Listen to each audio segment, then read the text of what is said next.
Alright guys, so in this tutorial I'm going to be showing you guys how to use Ghost Messenger v5 and all of its features. So for starters, go ahead and click on the extension in the top right hand corner, go ahead and click on start. You'll be prompted for this dialog to enter in your operating system and your license key. I'm doing this on Mac, so I'm going to go ahead and click Mac. If you're on Windows, go ahead and select Windows. Then in the license key dialog box, just go ahead and enter in that license key that you were given.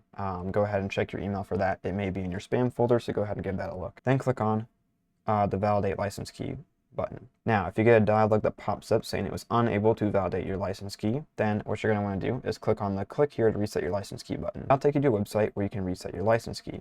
So scroll down a little bit and you'll see this area where you can input your license key and your email address. So enter in the license key, type in your email address, and click Reset Fingerprint. After a few short seconds, you will see an option that says like your license key has been reset.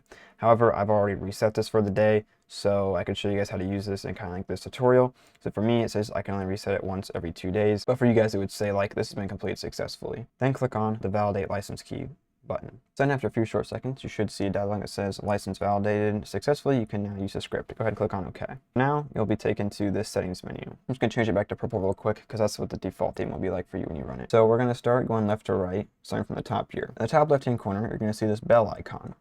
When you click on that bell icon, this is going to show you if there's any bugs that we are aware of and if those bugs are fixed, being worked on, or what the issue is. You can click this refresh button here in the top right hand corner to refresh to see if there's any updates. Next, going over here to the right, you'll see this globe icon. When you click that, that takes you to the Ghost M website. On the Ghost M website, this is just a place where you can view the leaderboard, you can view different articles related to updates that Snapchat might be releasing, different leaks and stuff from the code analysis we do of Snapchat. You can view like the optimizer tool and just some other things, so it's a useful place to kind of just go and look around if you need help with the software at all. Next, moving over to the YouTube icon. When you click on that, that's just going to take you to the YouTube tutorial showing you how to actually use this software. Moving one more icon to the right on the Discord icon, that's just going to take you to the Discord server. In the Discord server, this is where you go just to kind of chat with others kind of in the community, or if you need support, you can create a support ticket and tech support will be able to help you out to get the software all set up and ready to go. All right, now moving down to the options here. So I'm going to show you guys how to use the open feature. We'll start with multi-mode and then we'll later go on to single mode. So what I have just done is I have just sent 6 snaps to myself, 3 from Michael here and 3 from BlueCool97 here. So then just go ahead and add in the usernames. So I'll type in BlueCool97. Technically, I believe this is actually supposed to be nicknames, but it's whatever like the display name is here. That's what you want to enter in to this field. Then you can adjust the delay for how fast you want it to open. I want it to go like super fast, so I'll set it to 50 milliseconds. But then you just go ahead and click Start Opening. And then you will see that it has opened up all the snaps there. Next, I'll show you how the single mode works. So what you're going to want to do is the user that you want to open up snaps from, you want to go ahead and click on their profile. So you're inside of like this chat window here. So as we'll see, there's a couple new snaps in here for me to open, and then you just adjust this delay to wherever you want. I'll set it like really high, so it's 1 every second. You click Start Opening, and you'll see it opens them, just like that. Now, something else you can do on the multi-mode is if you have like a text file, the different people you want to open snaps from, what you can do is you can choose a text file. So click that, find your text file. Now, this is how you want to format it is you want to format it with a new nickname on each line like this, and then go ahead and click Open. And then I'll import them all here. You can either remove them individually or you can clear them all at one time. Now I'm going to show you guys how to send. So what you want to do is click on this send button here. That'll open up this option here. Now coming right in, you have a few options here. You have action delay and loop delay. Typically, I recommend just keeping action delay at 1 millisecond, and loop delay, you're going to want to kind of experiment around with. For the sake of this, I'm just going to set it to 1 because I'm just going to show you guys like how fast this thing can go, the refreshing and stuff, and just the tutorial isn't really long. But if you want to optimize your delays, you can click on this Optimize Delays button, and I'll take you to a website where you can input like your PC specs, right, and how many like accounts you want to spam. Like I'm only doing 2, so. But then you'll click Calculate Optimal Settings, and it'll kind of tell you like what it thinks your action delay, loop delay should be, and how many accounts you should be spamming based on like your PC specs. So, but then what you want to do is go ahead and enter in people you want to spam. So put in the nickname there and click Add. If you have a giant list, you can kind of do the same thing like you could on the multi-open. So click Import, find the list of people you want to spam, and then click Open. and I'll import them all here. It won't put in like duplicates, so like as you can see, I'd already added in BlueCool97, and then when I went to go add in GameChanger77, and the BlueCool97 was still in the text file. It did not add that because it doesn't add duplicates. So then to remove someone, you just click the remove button. However, I'm going to do 2 at the same time, so you can kind of see that does multiple. So then down here, you have this snap threshold. Now, snap threshold is how many snaps it'll send between each refresh. So you can go all the way up to 75,000 snaps now, or as low as 100 snaps, right? For this tutorial, I'm going to keep it at 100 snaps.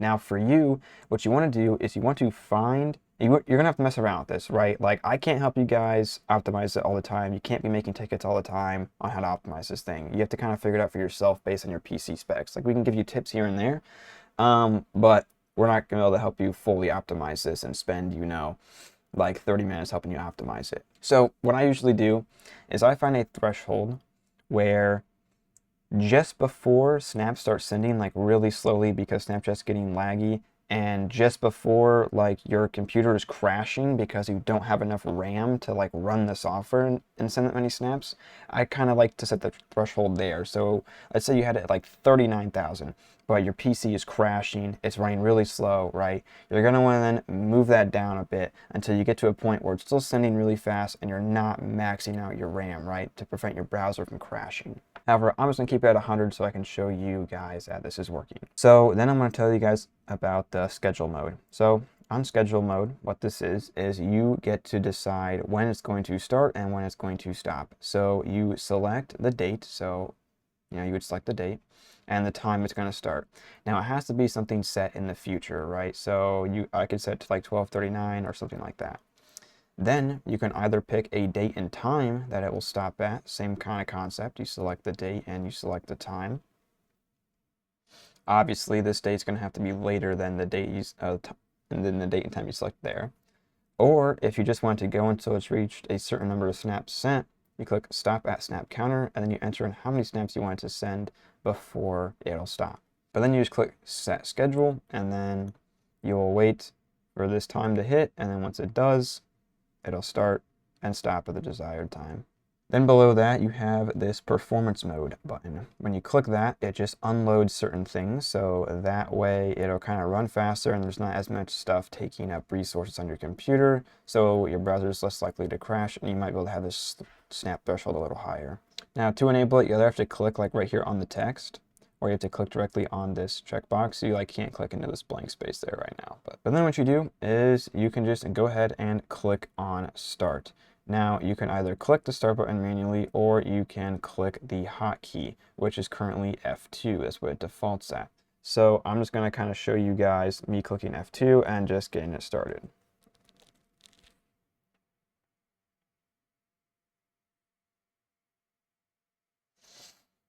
So then you'll see that after a few short seconds, it starts sending and spamming to all those people, and the snaps sent counter is going up.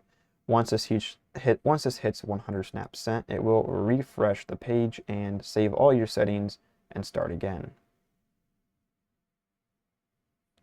So as we can see, 100 snaps were sent, and it is now spamming again in the background. Now to stop this, you can either click the stop button yourself or you can click F4. I'm just going to click it myself. And you'll see now that it has stopped. Now to reset everything back to default, you can just go ahead and click this reset button here, and then I'll go ahead and reset everything. Now going back to the settings menu, you'll see there is this hotkeys menu. Inside this hotkeys menu, this is just where you can change the different hotkeys for the different actions. So if I were to change the hotkey for enabling performance mode to G, you'll see now that it says G. So when I click G, it enables and disables performance mode. You can also click this reset to default button to reset everything back to its original settings. And all those settings will persist upon a refresh. Next, you have inside settings. You also have an additional settings button that you can click on. This is your theme settings. So it just changes the color of the extension. So we have purple, we have blue, and we have green. I usually just keep it on purple, but whatever your preference. And that is a full tutorial on how to use the software. If you have any questions or issues, please go ahead and click this link to go to the Discord server and create a support ticket, and we'll be able to help you out.